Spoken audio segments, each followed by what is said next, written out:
Thanks. That's it. Always nice to hear cracking noises. All right, it's on its own weight. Yep. Welcome back to Dad Said We Could. I'm Jim, and today we're back in the garage. Dad's back is healing up, and his ribs are healed, almost. So he needs to walk around. So we're out here in the garage trying to get some work done. But lately, I've been going to Rotec and taking classes. The current one is welding. So we need a transport cart for this. We've got some bed frames we got from scrap, and we've got casters from the previous engine stand. It was a wooden box. It was not good at all. It was breaking when we picked it up. But I'm going to be fabricating a transport cart so it can roll around the garage and just be out of the way, because we still have other projects and I gotta save money for the LS swap. So, yeah. Alrighty, this is what we're gonna be using to make this, just so you guys can do this at home or something. We've got a scrap bed frame.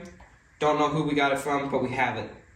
We've got some casters that were off the wooden frame that was terribly made, the homemade one. We got 2 spinners and 2 solids. Solids are gonna go at the back of this, and then these are going to go up front. Alright, we've got some angle iron from top of the hill. That's in case we need it for reinforcement. And we're going to need it for making the rear straps, which is what we're doing right now. We like how high the engine is sitting right now on the pallet. So what we're going to do is we're just going to measure from wherever we need to measure to the ground through the pallet. That's just the process of doing it. And we need to be about ½ an inch above this top bolt, so we have room for a hole, and it actually has some strength to it. So we're gonna make it here. That's assuming that's about ½ an inch off the ground. We're gonna go about 22 inches.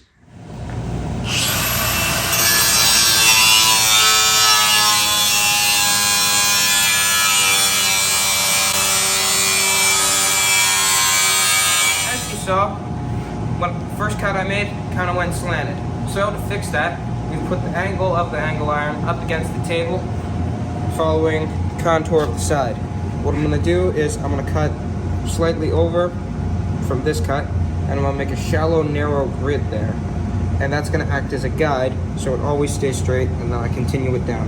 Yeah. You don't have as much control when you're trying to jam straight in sideways. Because the tool wants to torque it to the side. So this It's gonna happen counteracts. no matter what. So for precision cuts, just come in and just make a ditch, keep making it deeper. Yep. That'll keep you from snapping blades and getting hurt too. Yeah, And blades cost money. they do.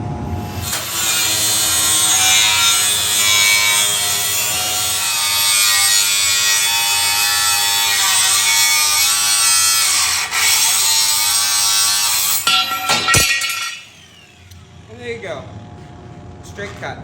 Alright, so these cuts aren't exact, but it's farmer's welding. It's meant to work, not look good. The important measurements, however, are the bolt holes. Those need to be the right spacing so that these 2 bolts can go in and hold the back of this and stabilize it. So what I'm going to do now is I'm going to take my calipers and I'm going to figure out how far away the center of this bolt is from the center of that bolt. Since this is probably going to be used for slightly different engines, the holes are going to be oversized for adjustment, and that's going to be useful. So I'm just going to eyeball the center here, and eyeball the center up here. Get about 3 3¾ inches. About. Alright, after many weeks and lots of long nights, the LS stand is finally done. I had to shorten these, I had to build this and extend it out of an old bed frame, believe it or not. Yep. Now, we could have bought one of these for... 50 bucks, 50 75, bucks. but this was free, Yep. Well, you bought a can of paint. and a can of paint, so like $5 bucks. It's shop equipment. You wanted it to look red. Yeah. But even the casters, we priced the casters out. We couldn't even find casters these heavy duty at Home Depot, and their heaviest duty caster was 25 bucks each. Yeah. So as far as fun little projects go, running scrap and making a very useful tool, I think this was a good project. Yes. Too bad it took so long, but we've been Yeah. busy. Dad's been broken. Yeah. Yep. So now, does it feel tippy at all? No, it's not. Aren't you glad we pushed those wheels out to the front? Yeah. All right, let's get this thing out of the garage. Yeah.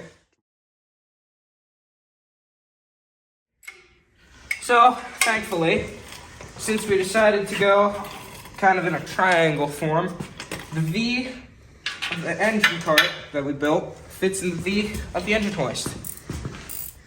We're gonna say that we purposely designed it that way and call it a day. Yep.